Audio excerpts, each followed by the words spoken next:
Lin, pertama nih dari platform teknologinya itu sendiri ya.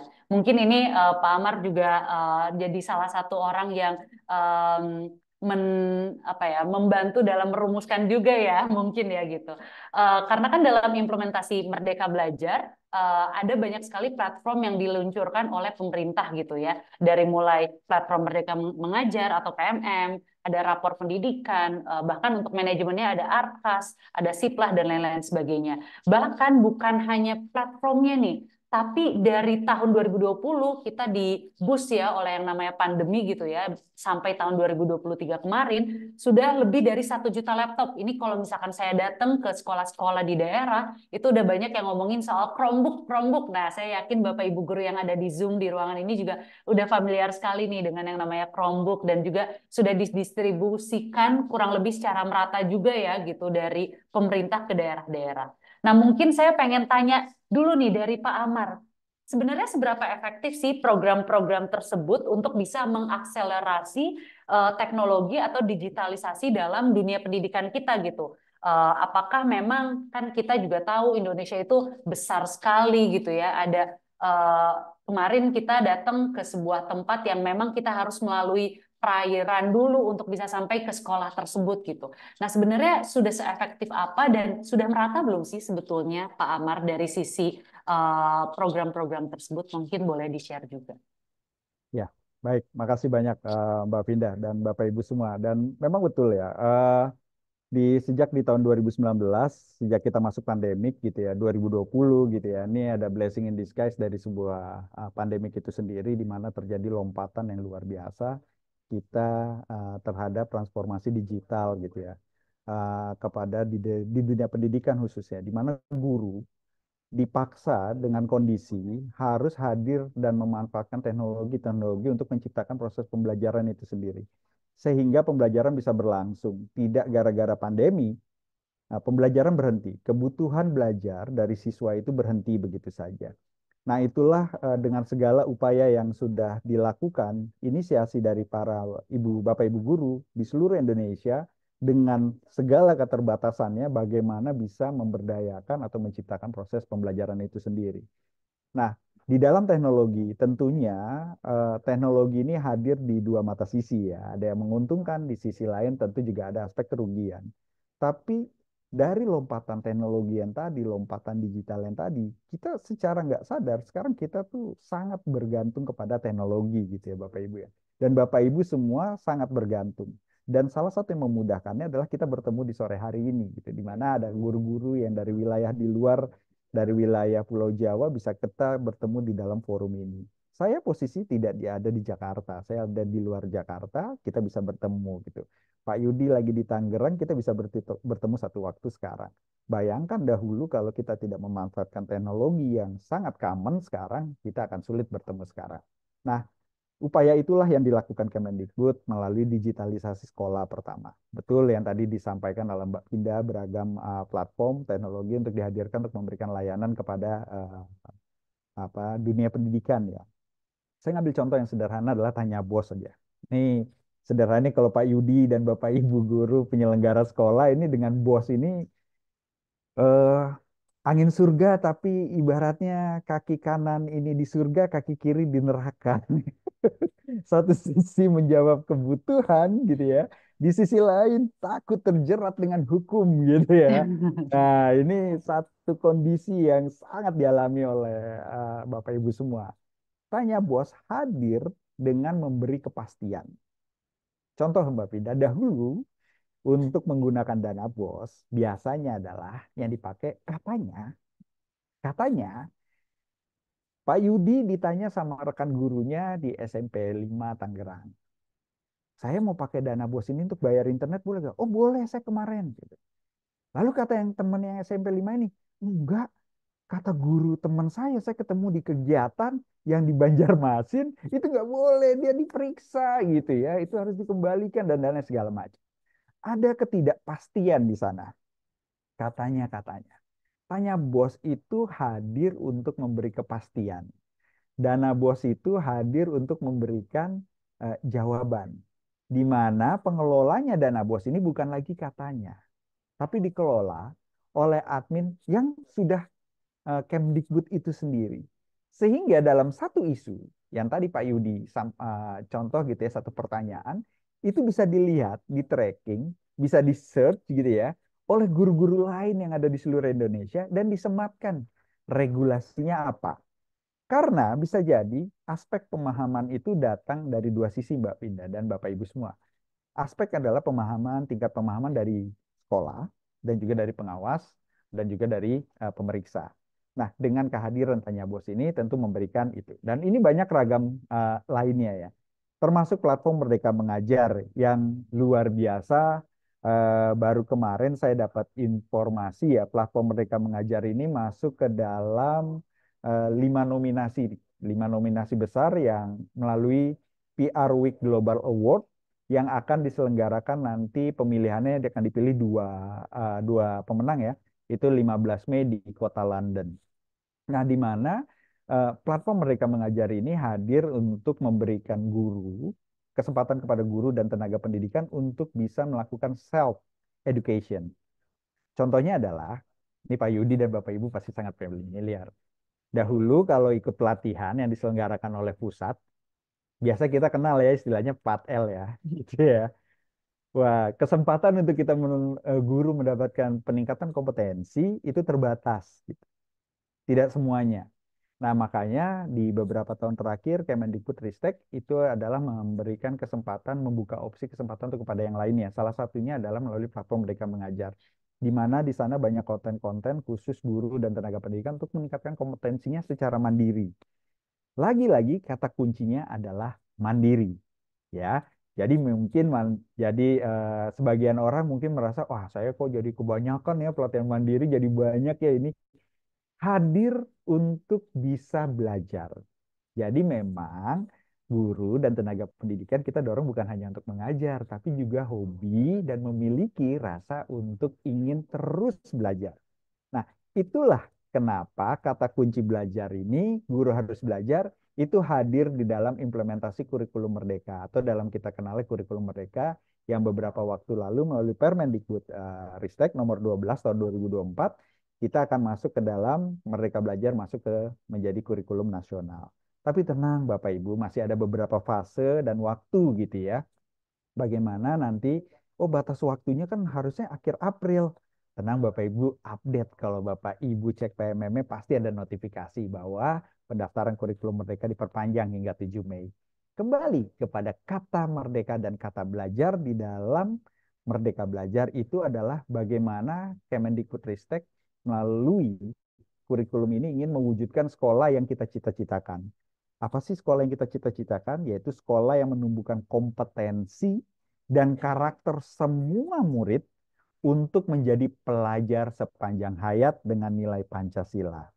Nah, kurikulum Merdeka ini adalah salah satu alat bantu utama untuk melakukan atau terjadinya transformasi pendidikan dan mewujudkan sekolah yang kita cita-citakan bersama. Kurikulum Merdeka ini harapannya sih memang didesain untuk memudahkan guru dan kepala sekolah. Dengan memudahkan, di sisi yang lain juga meningkatkan kualitas pembelajaran. Nah, inilah makanya bagaimana meningkatkan kualitas pembelajaran tadi bisa dinilai dari beberapa indikator yang tadi disebut Mbak Vinda. Ada asesmen nasional, ada rapor pendidikan gitu ya. Lalu ada akreditasi sekolah. Rapor pendidikan ini juga bisa dilihat menjadi acuan kepala daerah atau dinas pendidikan daerah untuk bisa mengakselerasi. Dan kata kuncinya dalam kurikulum Merdeka ini adalah proses pembelajaran berbasis murid. Fokus pada materi esensial, struktur yang fleksibel, pembelajaran berdiferensiasi. Dalam hal ini adalah kita harus memberikan ruang belajar sesuai dengan kebutuhan murid dan karakteristik murid. Karena semua murid kan berbeda ya. Saya memahami mazhab tidak ada murid yang bodoh gitu Bapak Ibu. Semua hanya masalah waktu. Ada murid yang bisa dengan cepat memahami satu materi, atau biasanya kita common kita dengar kata pintar. Tapi bagi yang lambat kita nilai bodoh. Tapi mereka sebenarnya bisa saja membutuhkan waktu lebih gitu ya untuk bisa memahami. Nah, dengan memberikan kesempatan ini di dalam kurikulum mereka, harapannya setiap murid bisa mengasah bakat dan minat. Serta yang paling penting menumbuhkan karakter murid secara menyeluruh. Tapi ini nggak bisa jalan sendiri, Bapak Ibu. Kita ini harus bergandengan tangan. Nggak bisa Kemendikbudristek itu jalan sendiri. Nggak bisa kita hanya mengandalkan teknologi kalau kita tidak bergandengan tangan dan maju bareng-bareng. Katapun bagaimanapun saya mengingat ada gini Mbak Vinda. Ini ada perdebatan tadi, ini sedikit ya. Saya terkait teknologi ada mendengar ada perdebatan antara mana yang lebih unggul, jam tangan analog atau smartwatch, gitu ya. Ada smartwatch. Jadi ada perdebatan antara dua grup yang menggunakan jam pintar dengan jam analog. Lalu ada salah satu founder jam yang cukup ternama gitu ya, saya nggak sebut mereknya gitu ya, tapi kita cukup tahu lah merek nomor jam tangan ini. Dia bilang gini, jam tangan analog dengan smartwatch itu adalah tidak bisa dibandingkan karena mereka bukan kompetitor. Smartwatch adalah berbasis teknologi. Teknologi itu kata kuncinya adalah zaman. Ketinggalan zaman. Kenapa ketinggalan zaman? Kok bukan perkembangan zaman ya? Teknologi itu akan hilang ketika seiring zamannya maju. Tapi jam analog adalah berbasis mekanik. Dalam konteks pendidikan, teknologi itu adalah yang tadi. Dia hanya pendukung, tools. Tapi kita, Bapak Ibu semua, Pak Yudi, dan Bapak Ibu semua yang hadir di sini adalah mekaniknya, organiknya, gurunya. Bahwa gurunya lah yang paling penting, teknologinya adalah penunjangnya. Gurulah yang harus belajar, meningkatkan kemampuannya, sehingga muridnya bisa hadir untuk bisa belajar. Pengantarnya sih begitu, mudah-mudahan nggak kepanjangan ya. Bapak Ibu Wah, nggak bosan dengan saya ngomong. sepertinya nih full ya. Tadi udah dapet gambaran, udah dikasih analogi juga dan luar biasa sekali nih Pak Amar udah kasih semacam gambaran mengenai pemanfaatan teknologi, awal mula konteksnya kenapa nih ada teknologi dalam kurikulum Merdeka itu sendiri. Bahkan bahas sedikit juga soal kurikulum Merdeka. Nah mungkin kami mau dengar juga nih Pak Yudi sebagai perwakilan dari sekolah gitu ya. Seperti apa sih sebenarnya sekolah melihat program eh, apa ya digitalisasi ini gitu. Apakah memang pada akhirnya gitu membantu lebih banyak dari sisi misalnya sebagai media pembelajarannya atau malah dari sisi teknis manajemen sekolahnya gitu dan bagaimana sih sebenarnya teknologi tersebut membantu efektivitas atau kualitas pembelajaran si guru ataupun murid tersebut. Mungkin Pak Yudi boleh sharing juga nih pengalamannya nih. Ya, baik. Terima kasih Mbak Binda dan terima kasih Pak Amar atas pencerahannya tadi. Ya, sedikit menyinggung masalah bos juga memang itu jadi dilema buat sekolah sebetulnya. Ya, baik. Kita di Tangerang ini sebetulnya sangat concern sekali dalam hal pelaksanaan penggunaan platform media Merdeka Mengajar. Ya, bahkan Dinas Pendidikan itu dalam posisi yang selalu mengingatkan kepada sekolah untuk bisa terus mengakses bahkan mengirimkan apapun yang kira-kira memang bisa bisa dilakukan dalam platform tersebut. Kemudian ya sebagian besar di SMP 4 sudah ya mengakses itu semua, bahkan banyak yang kemudian melakukan pelatihan-pelatihan secara mandiri itu tadi. Tapi ada juga Pak Amar, mohon maaf ini karena sebagian besar juga banyak yang guru yang sudah masuk ke masa MPP nih, ya yang untuk persiapan pensiun. Jadi kadang-kadang untuk membuka kaitan dengan teknologi itu agak-agak gimana, agak perlu bantuan lain sebagainya gitu. Jadi kami-kami yang kemudian di sekolah itu biasanya membentuk sebuah tim ya, tim IT lah katakanlah seperti itu yang kemudian membantu rekan-rekan guru yang ya diantara kesulitan dalam hal mengakses sehingga mereka juga dalam posisi yang bisa mengakses, mengupgrade diri juga kaitan dengan PMN. Betul sekali yang dikatakan Pak Amar kaitan teknologi ini memang sebagai dua dua sisi gitu yang kadang menguntungkan, kadang ya terlebih lagi kan anak-anak sekarang akibat dari pandemi itu sudah dalam posisi yang sudah kecanduan sekali mungkin terhadap teknologi, terutama penggunaan handphone. Maka di sekolah itu ya terus terang kami memang butuh regulasi yang kira-kira cocok butuh hal-hal yang masukan-masukan dari mungkin ada Bapak Ibu sekolah lain terkait penggunaan teknologi di sekolah. Karena di kita nih masih meraba-raba kaitannya seperti apa sih baiknya masalah penggunaan teknologi ini. Kemudian terima kasih sudah membuat platform media maaf Merdeka Mengajar, kemudian rapot pendidikan, ada Arkas juga ya Pak, ya mungkin dan Siplah nih karena kaitan tadi belanja pengadaan sebetulnya kita butuh alat-alat yang model seperti itu. Tapi kadang-kadang bingung Pak mau belanjainnya ya kadang speknya sesuai karena tadi ya kita butuh payung hukum yang yang benar-benar sekolah itu jangan sampai kemudian gara-gara salah dalam membelanjakan akhirnya ya tapi dengan adanya Siplan sih insya Allah memang sesuai dengan apa yang memang rambu-rambu yang kemudian ada di juknis pelaksanaan BOS pusat.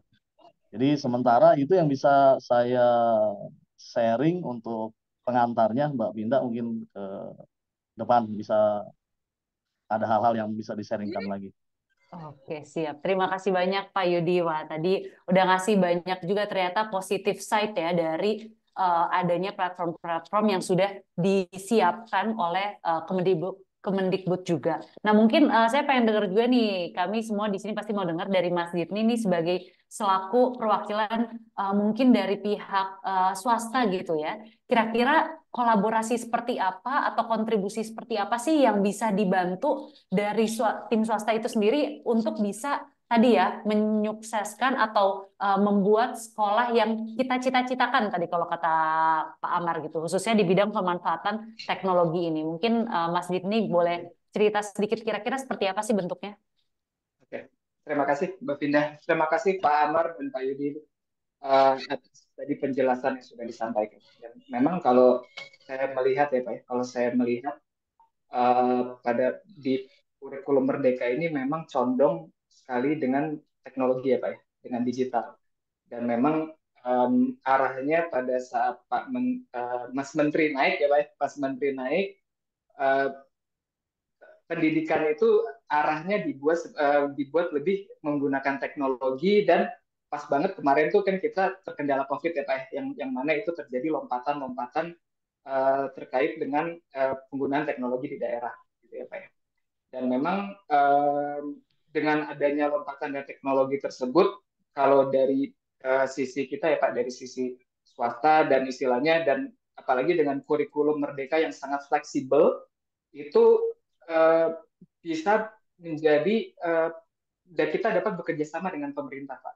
Dalam artian misalnya kan untuk pembelajaran tadi kan Bapak bilang kita fokus kepada murid. Nah, untuk istilahnya kurikulum yang fokus pada murid dan pembelajaran fokus pada murid. Nah, untuk pembelajaran sendiri itu kan saya setuju dengan Bapak, murid itu juga tipe-tipe murid itu juga berbagai macam. Ada yang mungkin orang bisa lebih mengena itu belajar melalui buku. Atau ada juga orang bisa melalui visual atau malah bisa mendengarkan melalui suara ya Pak ya.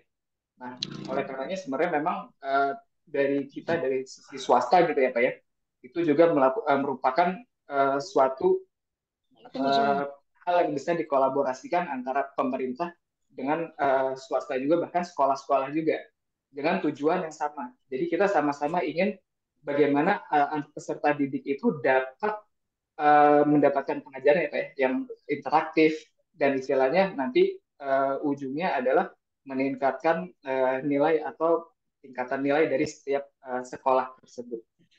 Itu sih Pak Pindah. Kalau dari aku.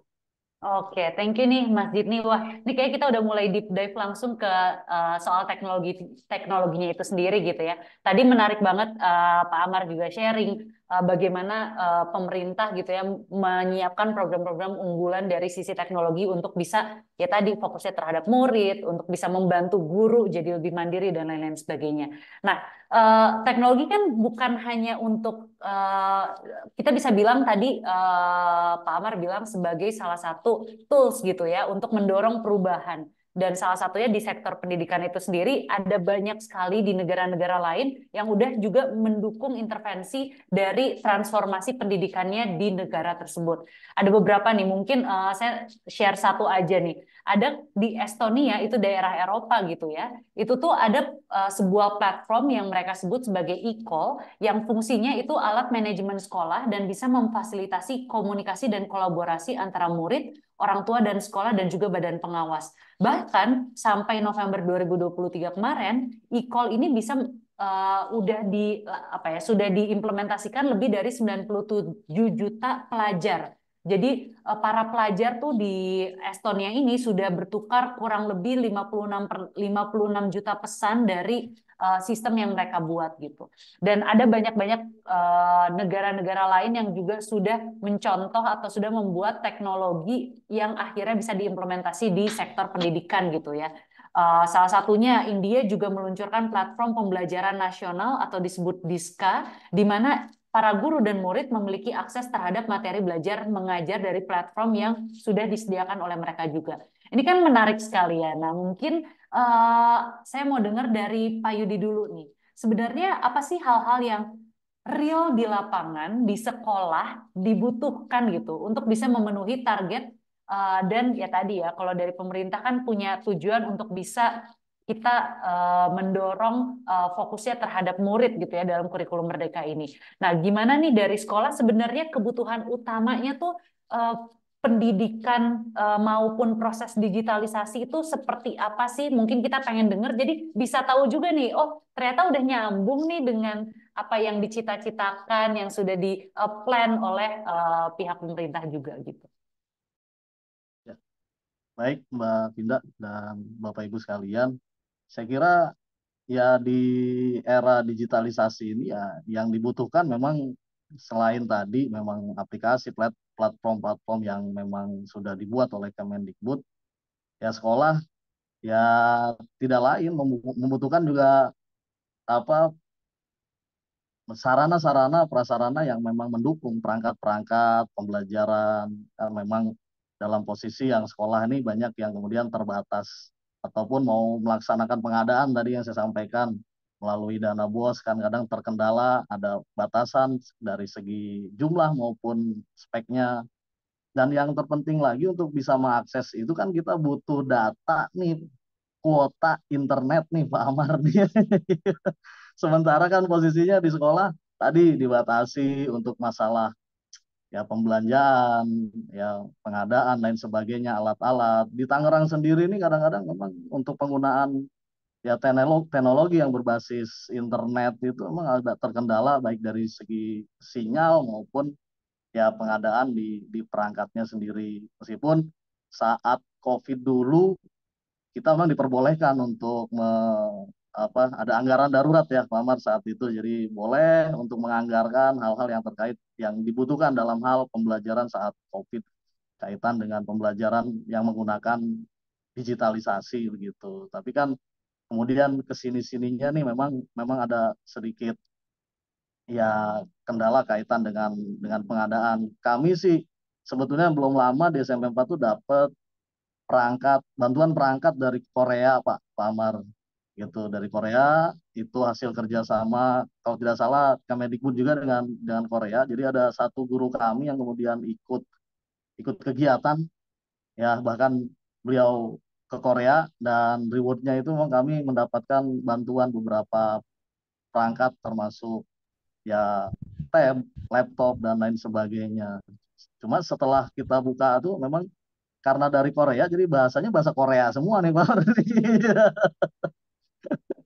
Gitu. Jadi ya kemudian di sekolah ya memang sedang menata sih dari gedung lain sebagainya. Kita pun inginnya sih punya satu ruangan khusus yang sifatnya audio visual yang memang jadi anak itu bisa ya sesekali lah ada ruangan yang memang bisa digunakan untuk bisa bareng-bareng tidak hanya di kelas saja gitu menggunakan gadget mereka. Karena kalau kita fokus terhadap gadget pun ya anak kadang-kadang ya nyuri-nyuri gitu untuk bisa mengakses hal-hal lain. Nah, itu yang jadi kendala. Jadi lebih butuhkan ya hal-hal yang terkait dengan digital ya Di antaranya perangkat-perangkat itu, kemudian ada faktor pendukungnya, ya internet, ya lain sebagainya lah. Jadi mohon nanti Kemendikbud membuat regulasi kira-kira untuk digitalisasi ini ya sekolah dipermudah Pak untuk mengakses untuk pembelian, pengadaan ya perangkat-perangkat, kemudian internetnya jangan dibatasi Pak kalau perlu.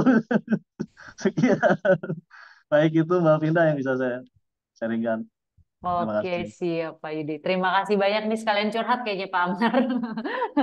Mungkin ini kendala atau keresahan yang terjadi bukan hanya di SMPN 4 Tangerang, tapi juga oleh Bapak Ibu guru yang lain juga ya terkait sarana prasarana. Juga tadi ada beberapa perangkat-perangkat lain yang memang mungkin diperlukan di sekolah-sekolah. Nah, sebenarnya mungkin mau nanya juga nih ke Pak Amar gitu ya. Sebenarnya strategi dan rencana dari Kemendikbud itu sendiri di tahun 2024 ini untuk bisa meningkatin kualitas sistem pendidikan itu kurang lebih seperti apa dan apakah sudah sesuai nih dengan tadi kendala-kendala di lapangan? Oh ya tuh udah ada pipeline-nya nih dalam tahun ini memang berencana untuk mendistribusikan perangkat-perangkat tersebut atau secara spesifik misalkan pemanfaatan teknologi lain juga seperti apa sih rencananya Pak Amar? Baik, makasih. Saya merespon pertanyaan atau yang tadi disampaikan Pak Yudi ya. Saya tapi pertama adalah Kemdikbud kan memang tidak pernah mengatur ya Pak ya secara spesifik mengenai apa batasan kuota dan lain-lain ya. Itu mengacu kepada kebijakan yang ada di dalam sekolah gitu ya dan itu terkait pengelolaan BOS. Dan memang kita dengan hadirnya teknologi ARKAS gitu ya, Bapak Ibu semua, itu sebenarnya untuk melakukan manajerial, manajemen pengelolaan yang berbasis transparan dan akuntabel. Itu kata kuncinya.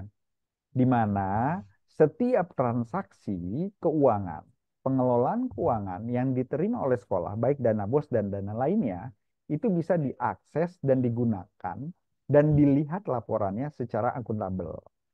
Nah, ini kata kuncinya. Akuntabilitas dalam pengelolaan di dunia pendidikan ini harus kita jaga dan harus kita lakukan ya kepada seluruh Bapak Ibu.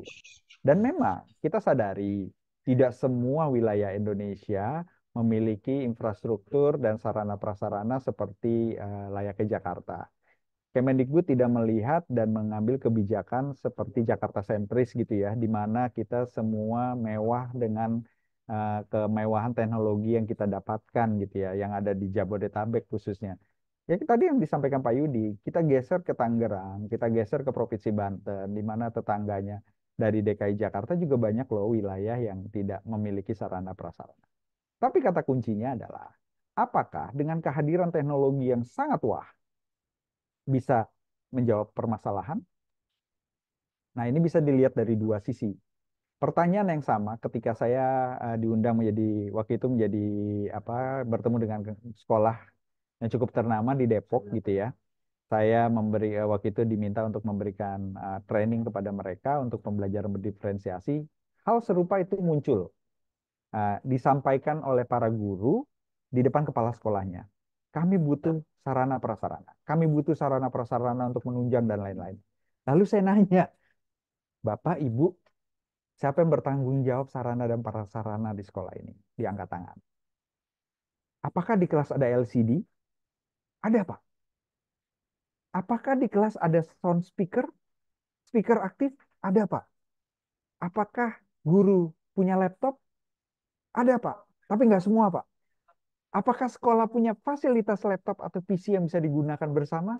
Ada, Pak. Terus sarana prasarana apa yang Bapak Ibu butuhkan? Sarana prasarana yang ada, apakah sudah dimanfaatkan? Kasus kedua ada Bapak Ibu, ini saya ke Maluku. Ada guru di Cipta Sekolah, ada sebuah sekolah yang luar biasa, ada muridnya lapor ke kepala sekolah Bapak Ibu. Bilang, katakanlah saya mohon maaf nih Pak Zidni ya, kita pakai ilustrasi Pak Yudi dan Pak Zidni. Jadi yang di kelas itu adalah Pak Zidni yang sedang mengajar, lalu siswanya datang ke kepala sekolahnya adalah Mbak Pindah gitu ya. Bu Pindah, kami murid di kelas ini merasa keberatan Pak Zidni yang ngajar. Kok nggak seperti Pak Yudi sih? Pak Yudi itu datang masuk ke kelas itu ngajar kita nggak langsung belajar loh. Kita dikasih dulu pertanyaan, kita dikasih game, lalu asik gitu. Tapi kira Pak Zidni itu datang, ayo masuk Bapak Ibu, anak-anak buka halaman 15, kita akan belajar hari ini gini gini gini. Langsung. Lalu muridnya komplain ke kepala sekolah. Dan apa komplainnya kepala sekolah? Muridnya minta diganti. Minta diganti gurunya seperti Pak Yudi. Kebayang nggak Bapak Ibu? Saat ini kondisi di Indonesia, di sekolah Bapak Ibu aja kita kekurangan guru ya. Betul ya? Itu fakta ya. Lalu ada gap antara guru yang sudah masih muda dengan guru yang sudah akan masuk masa pensiun yang tadi disampaikan Pak Yudi. Ada gap juga kompetensi dan kemampuan mereka memanfaatkan teknologi. Tapi apa yang dilakukan oleh kepala sekolah? Ini sebelum saya hadir, saya mau mendengarkan saja dahulu ya. Tapi kita bisa berbagi, belajar praktik baik dari sekolah ini yang ada di Maluku loh. Di Maluku di sebuah SMP. Lalu beliau kepala sekolah memanggil secara pribadi kepada Pak Zidni. Apa kendalanya? Jadi di kelas ini ternyata sudah terbiasa Pak Yudi ini mengajar dengan konsep kurikulum merdeka dengan berbasis pembelajaran berdiferensiasi. Pak Zidni memiliki pengalaman yang luar biasa jam terbangnya lebih lama dibanding Pak Yudi. Pola lama masih dilakukan. Ternyata reaksi anak sekarang tuh berbeda. Ya, reaksi berbeda. Kepala sekolah melakukan, diajak diskusi, akhirnya ditemukan dengan Pak Yudi. Yang mereka lakukan adalah Pak Zidni melakukan observasi di kelasnya Pak Yudi. Jadi Pak Zidni meluangkan waktu duduk di belakang ketika Pak Yudi mengajar. 15 menit, 20 menit tanpa berinteraksi. Dan kurang dari 1 bulan apa yang terjadi? Kepala sekolah ini, Bu Vinda ini memanggil siswa yang sama ke ruang kepala sekolahnya, ditanya muridnya. Apakah masih mau diganti Pak Zidni? Minta masih diganti? Oh tidak. Udah asik, udah keren Bu, Pak Zidni. Kita udah nyambung materinya. Kita udah paham apa yang Pak Zidni mau dan Pak Zidni ajarkan. Kata kuncinya adalah dari dua perspektif yang tadi bukan kepada perangkatnya menurut saya. Tapi kembali kepada kitanya, sang gurunya. Kita ini mau gak berbuka belajar? Mau gak kita menerapkan strategi pembelajaran? Teknologi akan sia-sia Bapak Ibu ketika Bapak Ibu tidak memiliki strateginya. Jadi man behind the tools-nya, ya, people behind the gun-nya itu yang penting. Bapak Ibu lah sang maestronya, mendesain pembelajarannya, hadir di kelas, desain pembelajaran topik ininya seperti apa. Ini yang kata kuncinya menurut saya penting untuk kita ini. Teknologi yang sangat ini adalah yang harus kita kenali Bapak Ibu berbasis pembelajaran berbasis murid adalah Bapak Ibu tahu nggak kenapa anak suka bermain dengan handphone? Smartphone, oke ya, Bapak Ibu Ya. memiliki smartphone. Kenapa anak lebih cenderung menyukai menggunakan gawai? Bahkan kita panggil sebagai orang tua, dia bisa tidak dengan respon, fast respon. Gitu. Ya Bu, ya Pak. Tapi, fokus masih itu. Menurut psikologi, sebuah pakar psikologi, seorang pakar psikologi, kata kuncinya adalah satu, respon. Smart teknologi, smartphone yang ada dipakai fast respon Bapak Ibu. Dia sentuh, langsung ada perubahan, terbuka. Dia sentuh terbuka. Yang dia cari dia sentuh terbuka. Nah pertanyaannya, kita sebagai guru mau gak fast respon? Mau gak kita ditanya siswa, kita memberikan fast respon kepada siswa? Memang kita tidak secepat teknologi ya Bapak Ibu ya. Tapi ada kelebihan yang dari kita miliki, yaitu kita punya hati. Kita bisa punya sentuhan. Kita bisa punya rasa memberikan tambahan di sana. Dan itu saya rasa bisa itu. Dan untuk menciptakan ke sana, ini menjawab pertanyaan Mbak Pinda, apa yang dilakukan oleh Kemdikbud? Tentunya adalah kita memberikan dorongan, pertama peningkatan kompetensi kepada guru itu sendiri. Beragam beasiswa itu bisa didapatkan ya Bapak Ibu ya, sudah diselenggarakan oleh Dirjen GTK. Salah satunya adalah contoh aja misalnya di dalam kurikulum Merdeka untuk guru di SMP itu kan terbuka, sekarang sudah diwajibkan mata pelajaran informatika Bapak Ibu. Dibutuhkan guru untuk mengajar informatika. Lalu kita tes guru dengan ada latar belakang informatika dan ada yang non informatika. Apa yang dibayangkan benak mereka tentang informatika? Ternyata pertama yang mereka benaknya adalah tentang komputer. Bapak Ibu, informatika tidak semata-mata tentang komputer. Di dalam kurikulum Merdeka, mata pelajaran informatika tidak hanya ngunci kepada memperkenalkan tentang teknologi atau komputer tersebut. Tapi yang paling utama adalah bagaimana pola pikir kita, computational thinking kita, logika berpikir kita ini yang diciptakan. Makanya ada 2 modul Bapak Ibu yang kita siapkan dengan ada yang berbasis yang memiliki infrastruktur dan ada yang tidak infrastruktur. Seperti rekan-rekan kita wilayah daerah 3T gitu ya Bapak Ibu ya, daerah terpencil yang akses terbatas. Apakah dari aspek kurikulum itu juga hadir itu ya? Enggak. Teknologinya bagaimana? Platform mereka mengajar kan hanya bisa diakses melalui wilayah yang ada internet ya. Betul ya Pak Yudi ya? Kita hadir, Kemendikbud menghadirkan awan penggerak. Baru di awal tahun itu diluncurkan.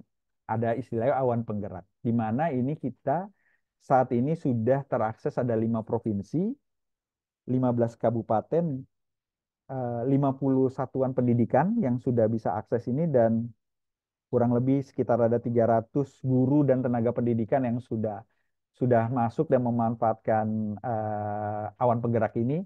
Di sana ada 10 materi modul ajar ya, materi belajar yang bisa dimanfaatkan oleh guru-guru kita yang di wilayah daerah terbatas dan tidak bisa diakses. Nah, apa aja yang ada di awan penggerak ini? Itu ekosistem yang mirip kita bangun dengan adanya PMM. Di sana kita ada informasi kebijakan dan regulasi, ada komunitas belajar, ada video inspirasi, ada pelatihan mandiri yang tadi disinggung Pak Yudi gitu ya. Nah, itu bagian kita, upaya Kemendikbud untuk meningkatkan kompetensi guru.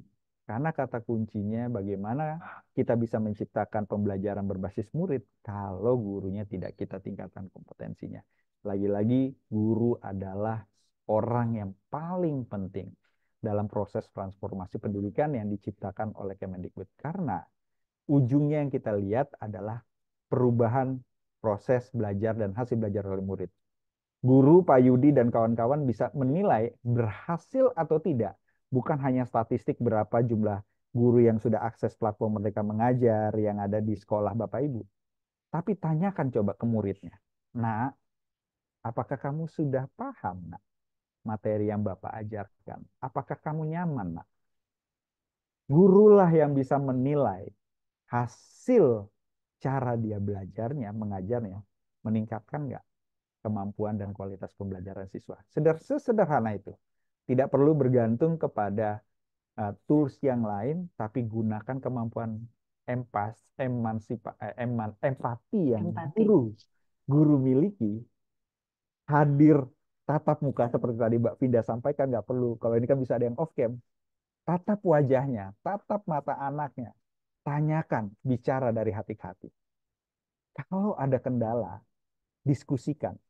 Di situ hadirnya guru untuk bisa merubah proses pembelajaran.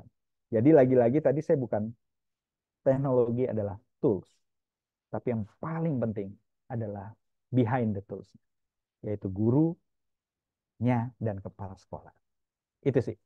Oke, luar biasa. Thank you Pak Amar nih udah share banyak banget ya mengenai insight bahwa yang paling penting adalah memang ujung tombaknya itu di guru, teknologi itu sendiri hanya sebagai tools. Mungkin mau sedikit nih dengar dari Mas Dit nih gitu ya, sebagai mungkin punya kontribusi besar juga gitu ya dari pihak swasta untuk bisa membantu kompetensi gurunya gitu. Dalam artian memang teknologi ini sebagai tools.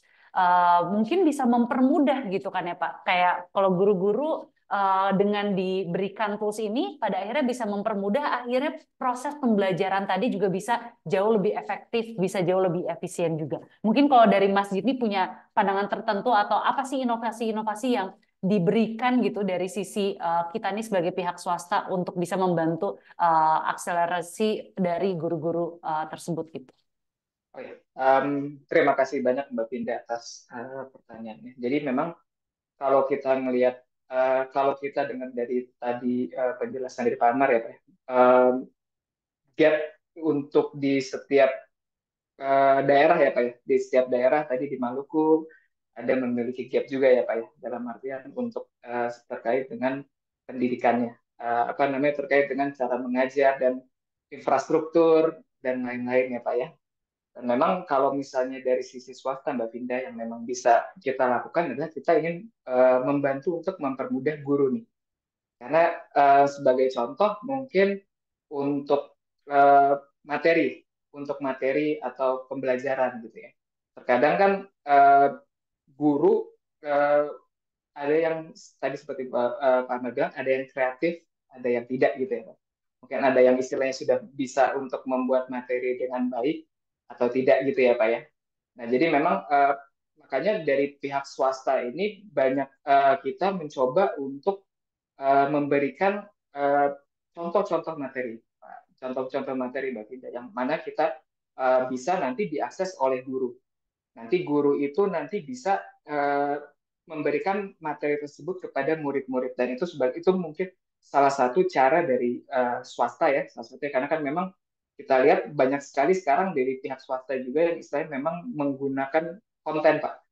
Dalam artian konten ini juga memang yang kita harapkan dapat membantu guru dalam melaksanakan kegiatan belajar mengajar. Jadi seperti itu Mbak Vinda. Kalau dari sisi kita untuk apa namanya kepada guru dari sisi swasta. Oke, thank you nih Mas Jitni. Oke, mungkin sebelum masuk ke next apa berikutnya, tadi udah ada beberapa rekan-rekan guru yang raise hand. Mungkin boleh kali ya ada satu orang dulu yang raise hand. Ini ada Bapak Muhammad Ismail SD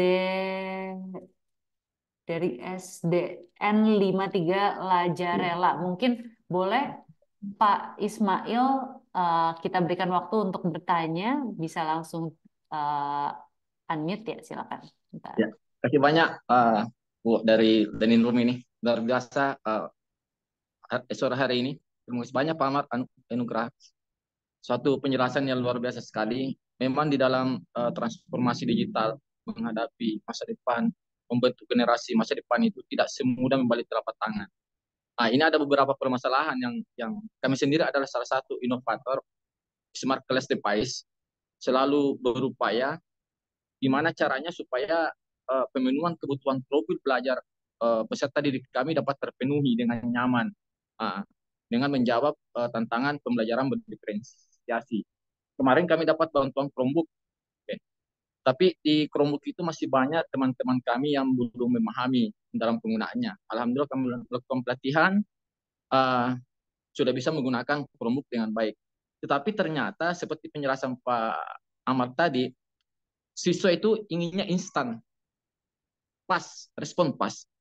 Ternyata guru juga ingin respon pas. Pada saat dia menyanyikan materi, dia langsung dapatkan materi dan dia langsung sajikan kepada peserta didiknya. Nah, satu contoh misalnya, ada sih sebenarnya beberapa aplikasi, tapi dia berbayar. Satu contoh misalnya saya menggunakan beberapa aplikasi luar seperti ClassPoint, ada Quizzes gitu, tapi semua kan berbayar untuk memaksimalkan pemenuhan profil belajar peserta didik kami. Kita ingin maksimal lagi gitu. Dalam hal ini kami inginkan adalah apakah Kemendikbud bisa menyiapkan pas instan juga nih, pas instan buat guru, dia langsung gunakan dan bisa memenuhi profil belajar peserta didik begitu. Karena sebenarnya manusia sama dalam teknologi, baik siswa, orang tua, nenek-nenek dan semuanya manusia itu butuh ingin pas instan, bukan cuma murid. Guru dalam hal ini kendalanya, walaupun dia punya Chromebook, dia punya laptop, tapi tidak punya aplikasi untuk apa yang ada di dekan dalam pembelajaran, dia juga tidak bisa maksimal dalam pembelajaran di kelas untuk memenuhi pembelajaran berdiferensiasi gitu. Saya kira demikian. Assalamualaikum warahmatullahi wabarakatuh. Waalaikumsalam warahmatullahi wabarakatuh. Terima kasih banyak Pak Ismail. Ini Pak Ismail dari Sulawesi Selatan, betul ya? Saya tadi cek SDN 53 Lajarela dari Sulawesi Selatan, luar biasa. Jauh-jauh ya, ini karena teknologi juga nih kita bisa berkumpul di sore hari ini dan diskusi bareng. Tadi menarik banget poinnya dan sebenarnya kata-kata instan nih gimana sih? Apakah kita kan ngomonginnya proses transformasi, harusnya ada proses ya, tapi semuanya pengen yang instan. Mungkin gimana nih Pak Amar, boleh kasih sedikit apa ya tanggapan mengenai pertanyaan dari Pak Ismail dan curhatan Pak Ismail juga ya tadi. Iya, makasih banyak Pak Ismail. Memang saya yakin ada Pak Ismail lainnya ya, yang alami gitu ya. Bahkan mungkin juga ada rekan-rekan guru yang mungkin tidak hanya tidak tidak saja memiliki permasalahan seperti tadi bukan Chromebook, tapi masalah sarana prasarana sendiri yang sekolah yang dia miliki gitu ya, apakah sudah bangunannya berbasis permanen atau masih berbahan yang tidak permanen, itu juga ada di Indonesia dan saya yakin guru-guru juga ada guru yang menghadapi situasi itu.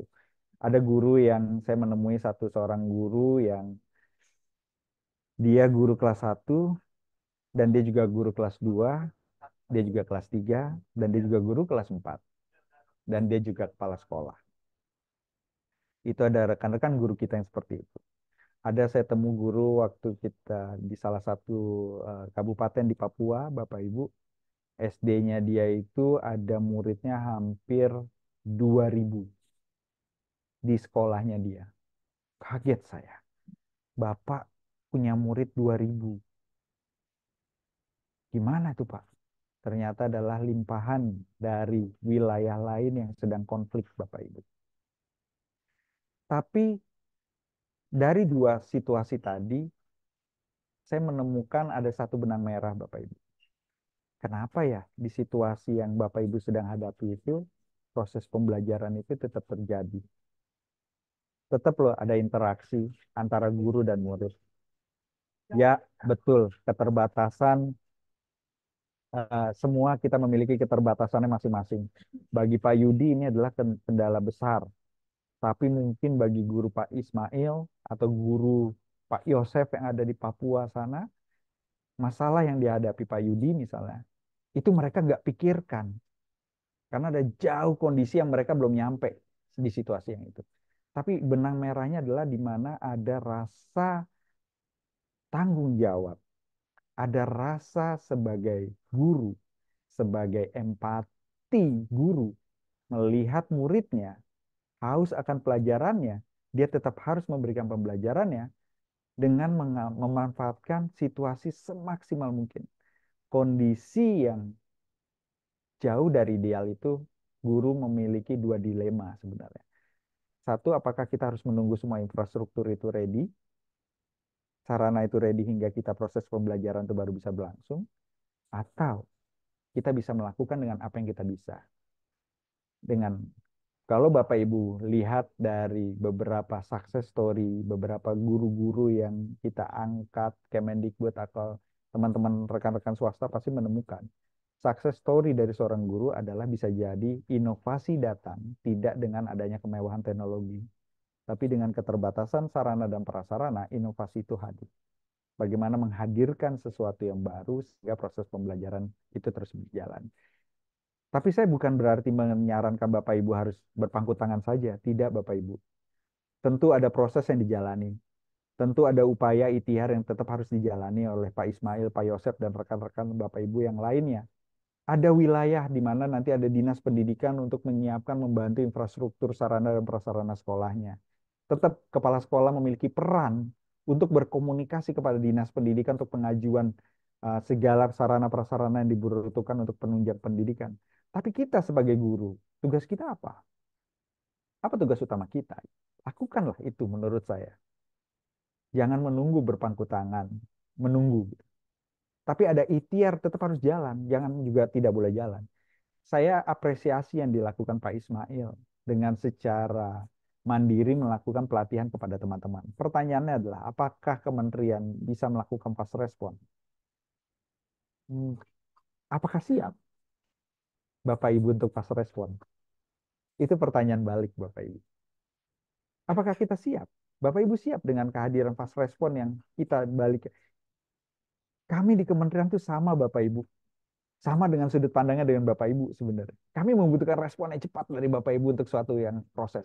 Tapi kita tahu regulasi yang kita buat, inovasi yang kita buat di pusat untuk nyampe ke daerah, untuk sampai ke ruang kelas Pak Ismail, sampai ruang kelas Pak Yosep yang ada di Papua, Bu Maria yang ada di NTT, itu tidak secepat kita menyentuh layar perubahan itu.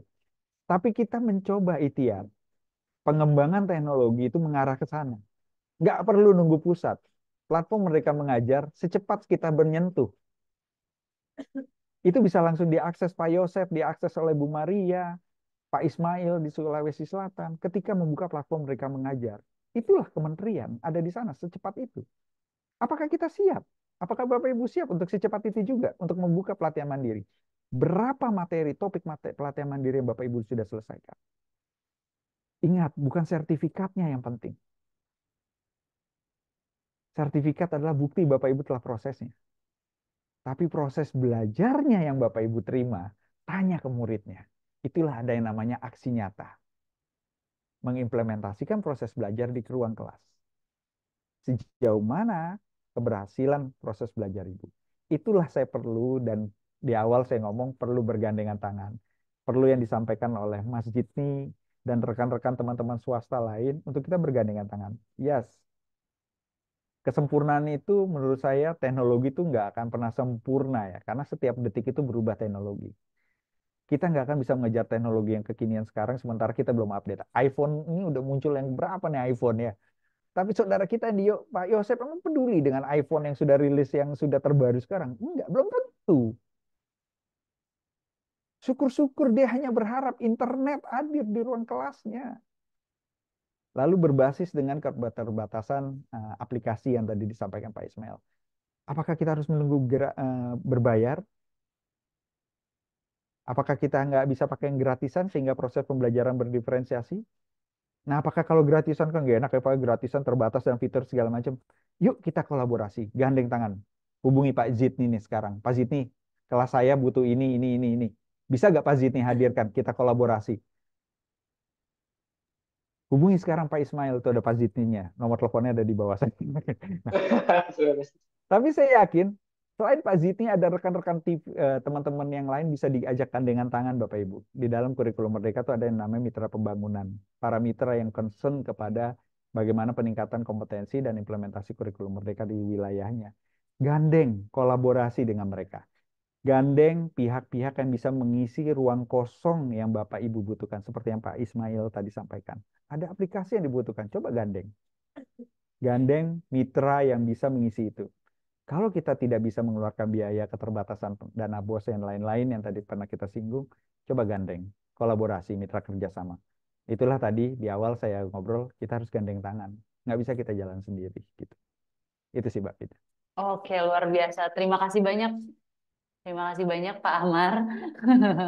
Oke, wah, jadi tadi gambarannya menarik sekali ya sebenarnya. Dan ini juga jadi salah satu yang sering dibahas juga nih oleh para guru juga terkait teknologi gitu. Kita pengen sedikit aja pengen tahu pemanfaatan AI di sekolah itu sendiri. Ini kita kalau ngomongin AI kayak wah, artificial intelligence kayaknya lebih high level lagi nih dari sisi pemanfaatan teknologinya gitu ya. Tapi saya pengen tahu sedikit aja mungkin dari Pak Yudi nih.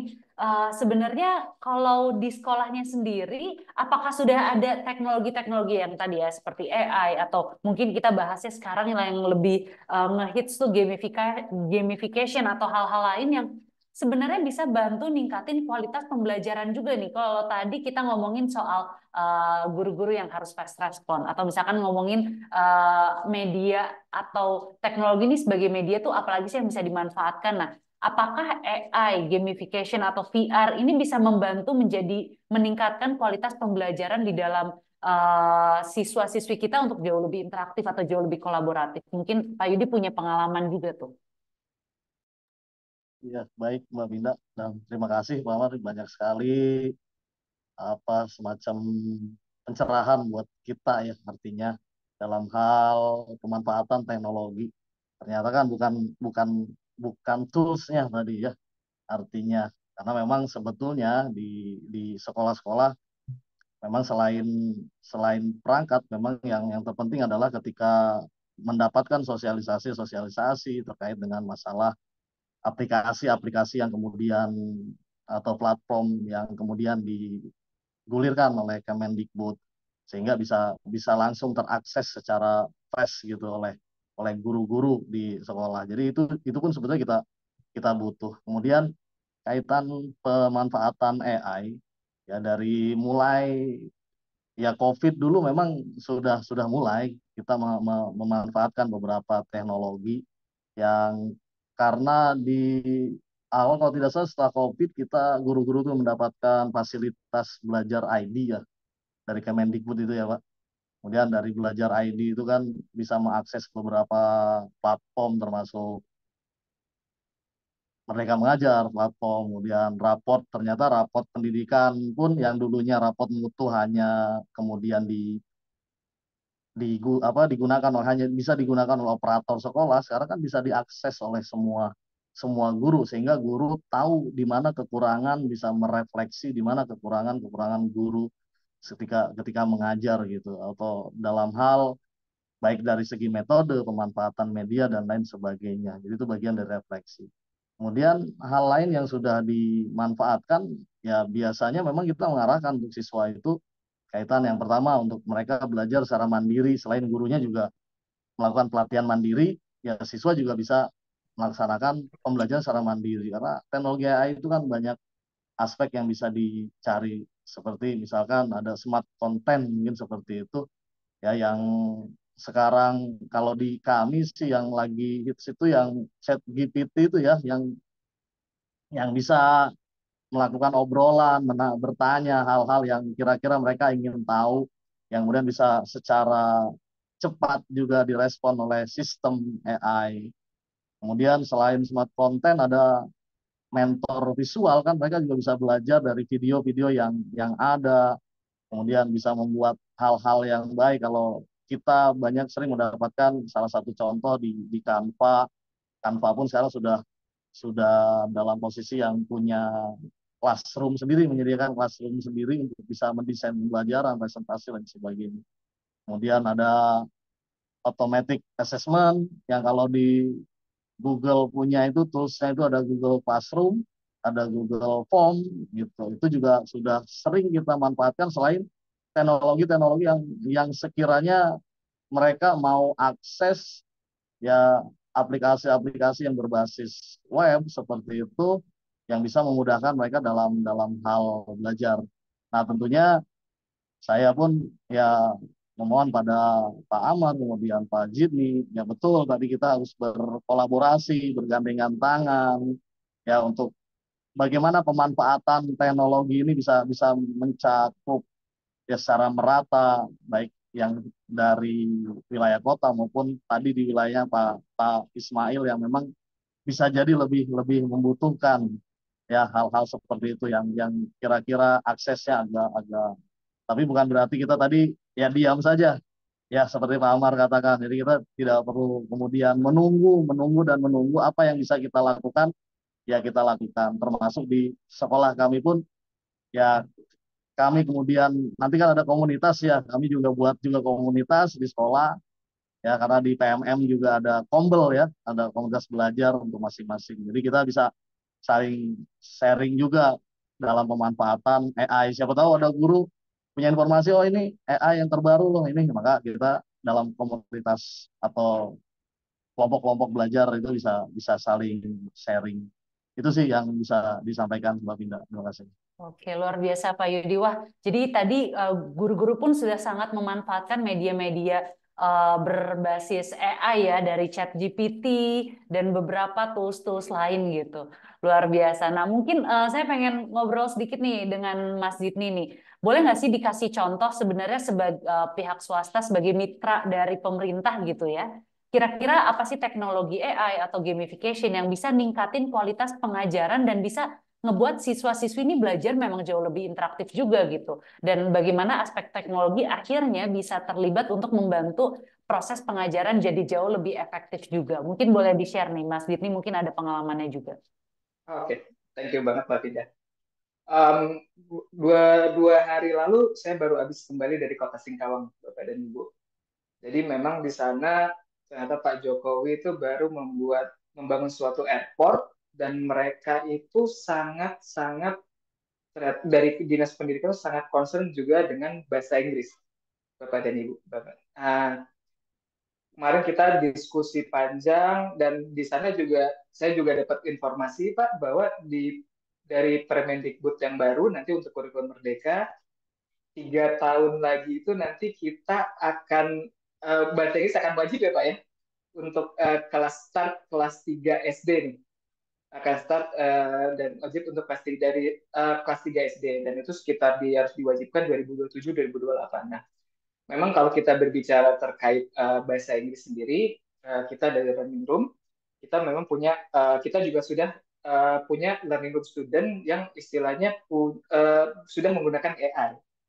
Kalau misalnya kita ingat dulu kita belajar bahasa Inggris, kan ada 4 kompetensi yang harus kita kuasai ya, mulai dari speaking, writing, listening, sama reading. Nah, jadi kita mencoba menerapkan AI di aplikasi di portal kita, yang mana sebagai contoh, Mbak Vinda, kita Apple, misalnya kita mau pronunciation-nya Apple.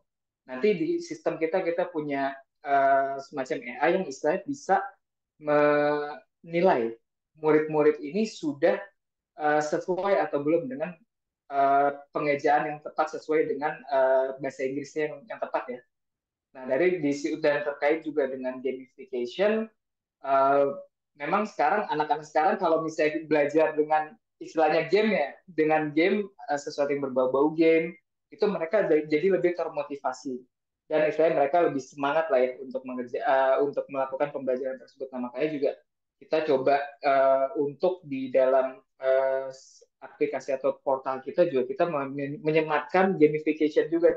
Nanti ada poin, istilahnya mencocokkan gambar, untuk istilahnya kita bisa ada conversation, ada video, dan itu yang sebenarnya kita coba untuk bagaimana caranya agar murid ini bisa lebih cepat mengerti. Karena memang nantinya ke depannya bahasa Inggris ini, apalagi didukung juga oleh kurikulum Merdeka, akan jadi hal yang sangat penting bagi siswa-siswa terutama dari bidang sekolah dasar dan SMP. Gitu sih, Mbak. Oke, thank you nih Mas Gitni. Jadi sebenarnya dari pihak Learning Room itu sendiri siap gitu ya menjadi mitra dari sekolah dan pemerintah untuk bisa membantu meleverage ya gitu, meleverage kualitas dari para siswa-siswi khususnya dalam pembelajaran bahasa Inggris juga. Oke, sip. Nah, mungkin kita boleh satu pertanyaan sebelum nanti terakhir kita tutup. Ini sudah ada yang raise hand, namanya Nur Syifa Azkia. Mungkin boleh kami coba spotlight ya sebentar.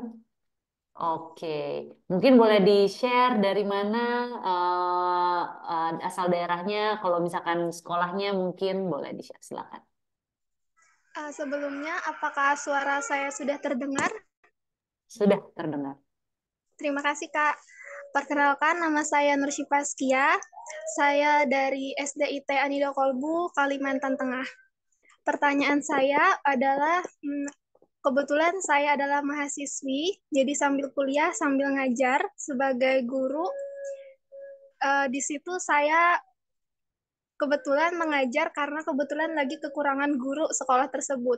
Jadi karena saya lulusan pesantren, akhirnya saya berinisiatif untuk mengisi sebagai guru. Pertanyaan saya, mungkin ini sedikit melenceng, tapi tidak jauh-jauh amat.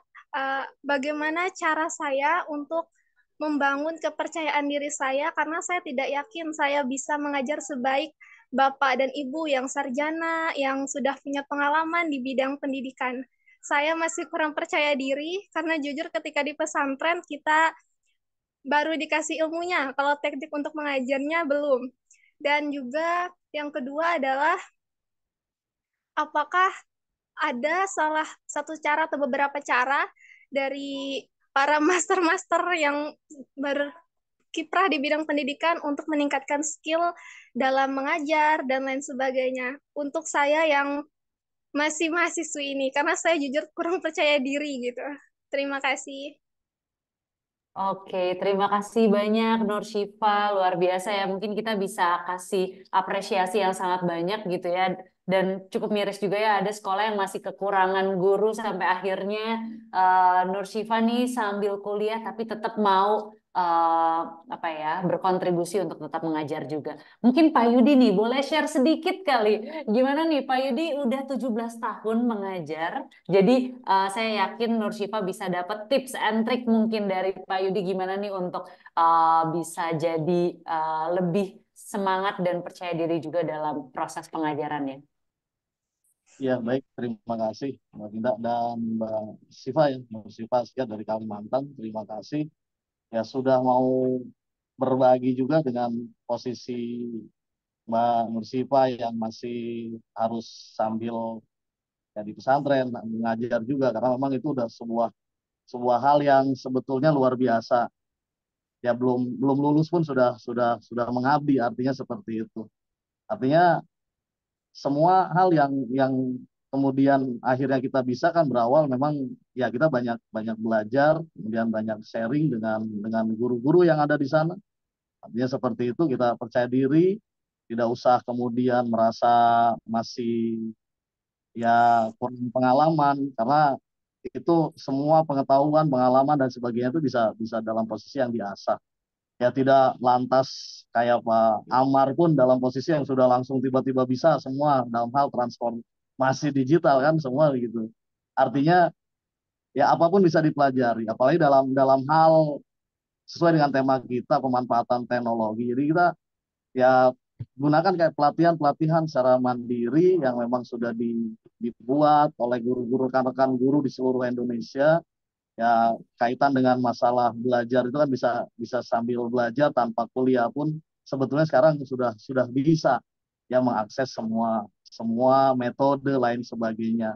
Jadi dengan sedikit demi sedikit menguasai hal-hal itu akan membangun kepercayaan diri dan nantinya pun akan jadi bekal yang luar biasa menurut. Jadi sudah ada niatan pun ini sudah hal yang luar biasa, tinggal kemudian Mbak Siva nih banyak banyak belajar dari guru-guru ya yang sudah ibaratnya sudah senior, tidak mesti dengan ya ini kebetulan dengan kami-kami yang ada di apa ruang Zoom ini, tapi di sana kan banyak guru juga yang mungkin bisa memberikan pengalaman-pengalaman. Intinya learning by doing. Jadi belajar ya, lalu lakukan yang kira-kira bisa dilakukan, kemudian update apa yang lalu upgrade juga pengetahuan-pengetahuan tentang apa yang yang harus dilakukan oleh seorang guru. Itu karena ya pengalaman itu guru yang paling berharga sebetulnya. Ya, jadi ya kalau tidak langsung posisinya melaksanakan kita tidak tahu ada permasalahan-masalah apa. Ketika didapatkan permasalahan ya silakan di-sharingkan saja. Intinya sih ya yang secara pribadi saya pun melakukan hal yang seperti dulunya memang sama.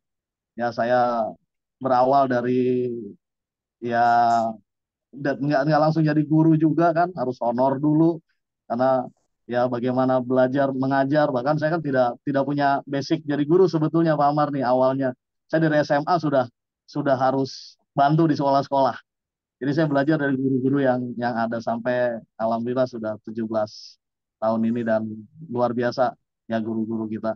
Kemudian terkait dengan kekurangan guru kita pun sama di sini ya, kekurangan guru karena di tahun 2025, 2006, 2026 ini kayaknya banyak yang pensiun nih Pak Amar nih.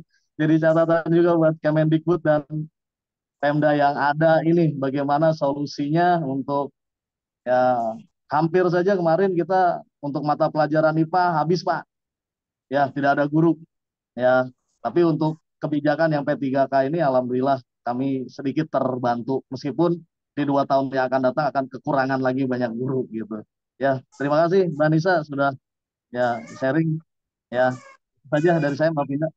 Siap, ya. Wah, Pak Yudi pas banget nih. Kayaknya memang eh, keresahan guru itu kalau misalkan tidak ada wadah yang tepat untuk bisa sharing satu sama lain juga jadi salah satu hal yang agak sulit gitu ya Pak Yudi ya. Dan sepertinya komunitas guru ini menjadi salah satu wadah yang tepat juga untuk para guru bisa sharing satu sama lain, bisa berbagi satu sama lain, bahkan bisa belajar dari satu sama lain juga. Mungkin ini pertanyaan terakhir nih, saya mau sedikit sekaligus juga closing statement kali ya dari masing-masing narasumber kita terkait komunitas itu sendiri, terkait sebuah wadah yang bisa membantu untuk satu sama lain, khususnya guru, untuk bisa saling sharing gitu ya. Kalau dari Pak Amar nih selaku pihak pemerintah gitu, melihat komunitas ini seberapa penting sih Pak sebenarnya komunitas guru yang memang bisa mewadahi gitu. Beberapa contoh, misal kemarin PGRI dan ada beberapa fitur dari bukti karya PMM juga yang memang merupakan sebuah kegiatan komunitas dari Kemendikbudristek Dikti juga gitu. Jadi pengen tahu seberapa penting sih dari pemerintah melihat komunitas guru sebagai wadah yang tepat untuk saling sharing, untuk saling bisa membantu satu sama lain juga gitu. Yes, untuk menjawab pertanyaan itu, saya kasih gambaran implementasi kurikulum Merdeka itu ada 6 dukungan. Ada 6 dukungan strategi gitu ya. Bapak Ibu familiar. Salah satunya adalah PMM. PMM ada komunitas belajar, ada seri webinar, ada narasumber berbagi praktik baik, lalu juga ada mitra pembangunan, ada help desk gitu ya, lalu juga ada yang namanya satu lagi sih. Ya, kalau dihitung ini jadi tadi 5 apa 6 ya saya sebut ya. Jadi ini literasinya saya nih lupanya. Nah, jadi di antara 6 dukungan itu Bapak Ibu, komunitas belajar adalah backbone-nya. Kita mendorong komunitas bergerak untuk memberdayakan guru-guru itu aktif di dalam komunitas. Baik yang ada di dalam ke sekolah, baik juga hubungan dengan di luar sekolah gitu Bapak Ibu. Komunitas belajar ini dipergunakan untuk kita saling peningkatan kemampuan belajar guru sesama, belajar dengan sesama gitu ya. Inilah memberi fasilitas kemampuan, fasilitas yang bisa dimanfaatkan. Jadi di dalam kurikulum Merdeka memang komunitas itu adalah menjadi salah satu backbone-nya gitu, yang utamanya gitu. Nah inilah yang sangat penting buat di komunitas belajar di dalam kurikulum Merdeka. Menyinggung yang tadi, betul yang disampaikan Pak Mas Jitni tadi ya. Di dalam waktu beberapa tahun ke depan bahasa Inggris akan diwajibkan. Kenapa sih wajib? Nah ini pertanyaan saya singgung sedikit. Bapak Ibu, ini saya spill sedikit ya. Di negara Asia Tenggara, hanya Indonesia Bapak Ibu yang pembelajaran bahasa Inggris itu tidak diwajibkan untuk di sekolah dasar. Itu di level Asia Tenggara aja Bapak Ibu. Kalau kita ingin berbicara maju ke depan, kita bersaing di era global, apakah kita tidak harus belajar dari sejak dini tentang bahasa Inggris itu sendiri? Gitu. Bahasa Inggris adalah salah satu pintu masuk untuk kita berkomunikasi di dunia internasional. Pertanyaannya adalah, apakah guru-guru siap? Apakah guru-guru memiliki kompetensi untuk belajar punya kemampuan bahasa Inggris? Kami sudah memiliki datanya dan ini spill hanya untuk di forum ini aja Bapak Ibu yang bilang ya ini dari saya ya. Dalam waktu dekat ini Kemendikbud akan melaksanakan BIMTEK ya atau peningkatan kompetensi khusus guru sekolah dasar gitu ya. Lalu juga nanti berlanjut kepada seluruh jenjang untuk peningkatan kompetensi belajar bahasa Inggris gitu. Nah, tolong dimanfaatkan kesempatan ini Bapak Ibu ya. Jadi jangan malu-malu dulu nih untuk melakukan self assessment. Saya ada di mana ya bahasa Inggris saya gitu ya. Tadi menggunakan teknologi yang di Masjid ini sampaikan bisa kualitasnya siswa bisa menentukan nih bahasa Inggrisnya levelnya mana. Guru juga harus dites Masjid nih. Jangan-jangan dia bahasa Inggrisnya levelnya juga ini biasanya guru tuh udah takut dengan namanya assessment sendiri gitu. Coba deh demi kita, demi anak kita, coba deh dites sendiri. Nah, untuk KAI saya mau nyinggung sedikit Bapak Ibu. Ini spill lagi jangan bilang dari saya ya Bapak Ibu. Di platform Merdeka Mengajar tuh sudah akan mengembangkan AI. Yang Bapak Ibu konsep AI itu adalah bagaimana mencari sumber jawaban yang sesuai dengan pertanyaan Bapak Ibu butuhkan itu dari beragam sumber yang ada. Kata kuncinya adalah sumber informasi yang didapatkan seberapa jauh valid. Nah, ini validitas informasi ini adalah filternya ada di Bapak Ibu sebagai guru. AI dalam pengembangan yang dikembangkan platform Merdeka Mengajar adalah dikembangkan untuk di dalam satu ekosistem platform Merdeka Mengajar itu sendiri. Jadi kalau Bapak Ibu nanya di dalam platform Merdeka Mengajar tuh harapannya muncul jawabannya adalah referensi yang ada di platform Merdeka Mengajar. Tidak ada di Google, tidak ada di yang lain. Jadi berbasis ekosistem jawaban itu. Sehingga validitas. Pertanyaannya adalah nyinggung dengan konsep yang tadi saya jelaskan dengan Siva tanyakan. Adalah, Mbak Siva ya. Mbak Siva, dibutuhkan Mbak Siva lain untuk terjun langsung turun tangan untuk bisa mengajar. Karena kalau kita melihat data, itu tadi faktual Pak Yudi sampaikan, guru banyak yang pensiun. Secara makro kami di Kemendikbud sangat melihat datanya sangat membutuhkan guru. Ada gap antara guru yang datang dengan guru yang pergi. Itu gapnya ada, cukup besar Bapak Ibu. Beragam upaya sudah dilakukan Kemdikbud, salah satu adalah P3K. Lalu kami juga harus siapkan bagaimana ada daljab dan non daljab itu udah disiapkan, kami siapkan. Bagaimana guru yang masuk ke dalam proses sudah siap mengajar. Jadi keluar itu udah proses sudah siap mengajar. Tapi ini kita butuh waktu dalam menciptakan. Kita bukan membuat alat loh. Kita melatih orang loh, melatih manusia, guru yang untuk hadir di depan siswa. Maka ketika ada Mbak Siva hadir sebelum lulus, lalu udah terjun, Mbak Siva, tidak semua orang bisa seperti Mbak Siva. Saya tuh kalau ditanya apa yang perlu dilakukan, saya malah bertanya Mbak Siva, ajari saya bisa seperti Mbak Siva. Langsung mau hadir di depan kelas untuk mengajar. Saya rasa masih banyak orang lain yang tidak seperti Mbak Siva. Jadi yes, Mbak Siva gunakan momentum ini. Validitaskan materi yang Mbak Siva dapatkan di dunia pesantren dari aspek substansi untuk berikan materi yang utuh dan benar. Kata kuncinya adalah yang benar. Guru menjadi sumber validitasnya. Guru adalah menjadi sumber referensinya. Nah, itulah tugas kita sebagai guru. Terakhir, Bapak Ibu, untuk menutup closing statement yang diminta Bu Fitna. Apa yang bisa kita lakukan untuk bergandengan tangan sekarang? Menurut saya, kita tidak lagi menunggu. Sudah tidak ada waktu lagi menunggu. Tapi pertanyaannya adalah, apa yang bisa kita lakukan sekarang? Kita lakukan sekarang. Apa yang keterbatasan yang kita miliki sekarang, itu adalah tidak menjadi kendala. Ingatlah, tanamkan, ini ada pesan dari guru saya. Bila Anda menjadi guru, pikirkan, guru seperti apa yang akan dikenang oleh murid Anda. Coba deh kita tanamkan itu di kita, di benak kita. Kita sebagai guru seperti apa yang akan dikenang oleh murid kita? Apakah guru yang galak? Apakah guru yang memberikan inspirasi? Apakah guru yang memberikan motivasi? Kenangan itulah yang akan dibawa hingga seumur hidup.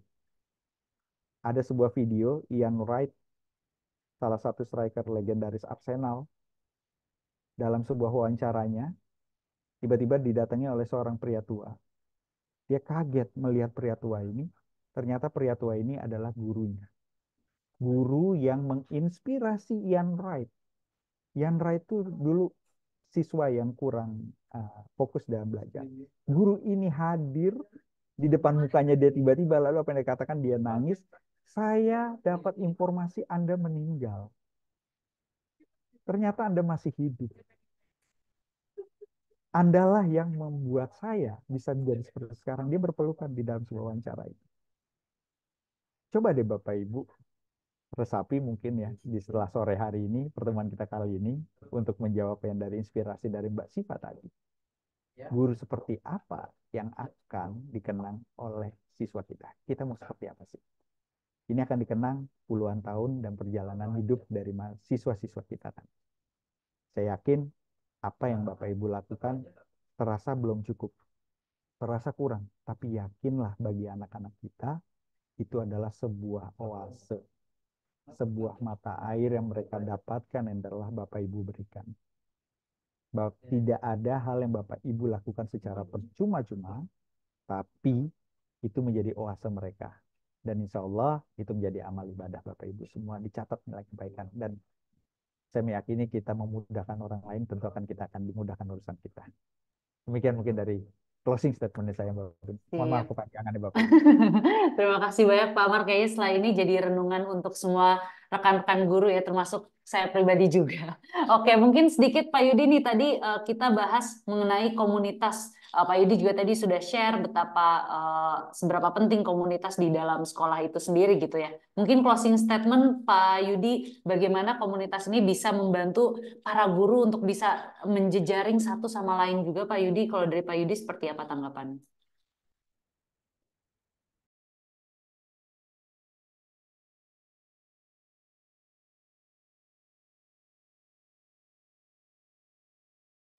Ya. Ya, Pak Yudi, halo. Sepertinya ada gangguan internet ya, Pak. Oke, mungkin sambil menunggu Pak Yudi untuk, ya Pak, silakan. Iya. Ya, terdengar Pak suaranya.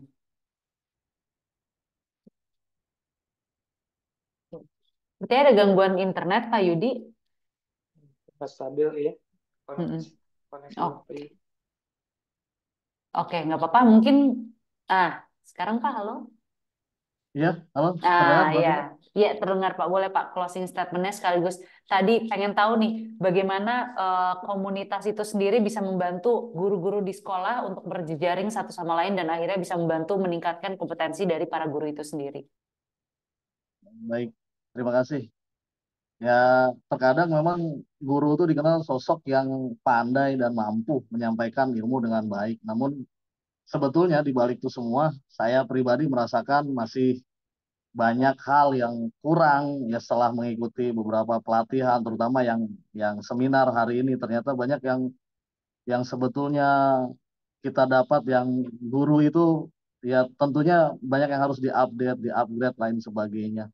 Maka adanya komunitas belajar ini ya sangat penting karena di mana komunitas itu kan artinya ya tidak hanya satu dua guru, ada banyak guru di situ dengan berbagai macam ya pengalaman, ya karakteristik yang berbeda. Nah, dengan komunitas belajar juga bisa memberikan kesempatan belajar kepada guru-guru termasuk saya pribadi mendapatkan inspirasi baru.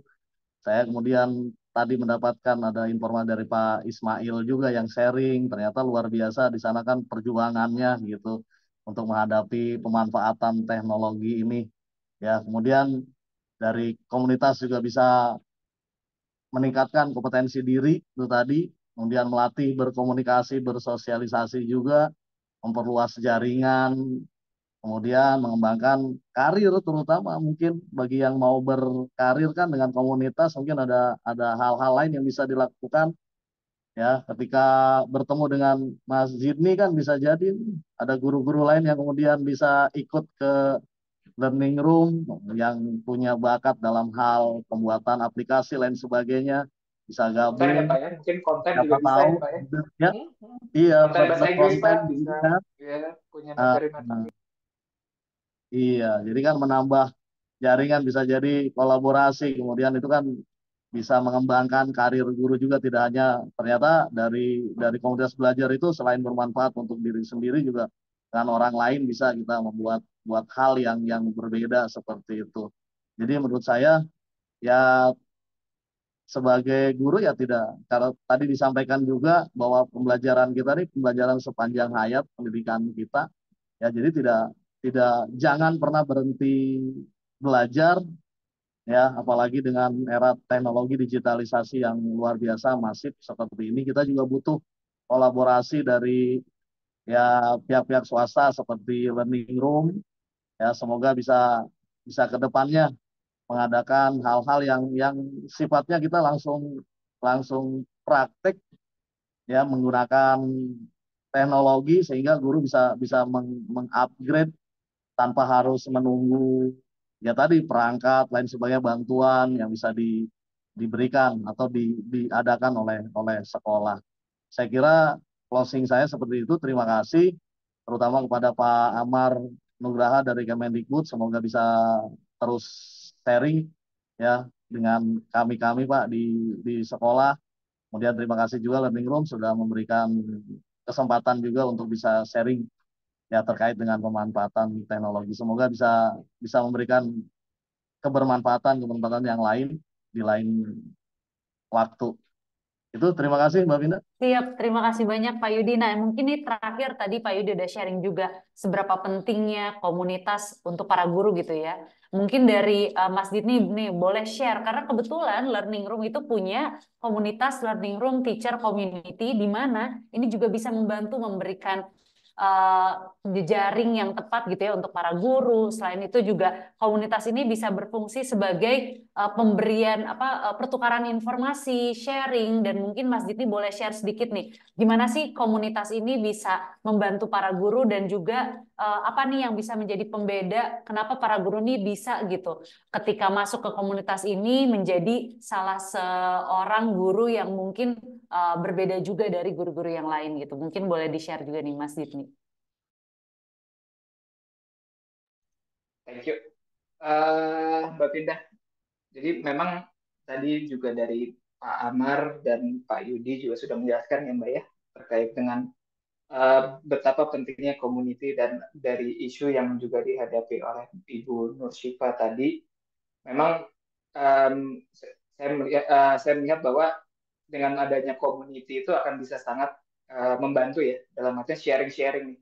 Karena memang segala permasalahan mungkin betul yang Pak Amar bilang gitu di daerah Papua tadi permasalahannya dan dengan adanya community misalnya dengan Mbak Syifa tadi yang berada di daerah Kalimantan Timur kalau nggak salah ya Kalimantan Timur itu juga ada memiliki sesuatu permasalahan yang sama. Nah di dalam situ nanti bisa sama-sama sharing nih.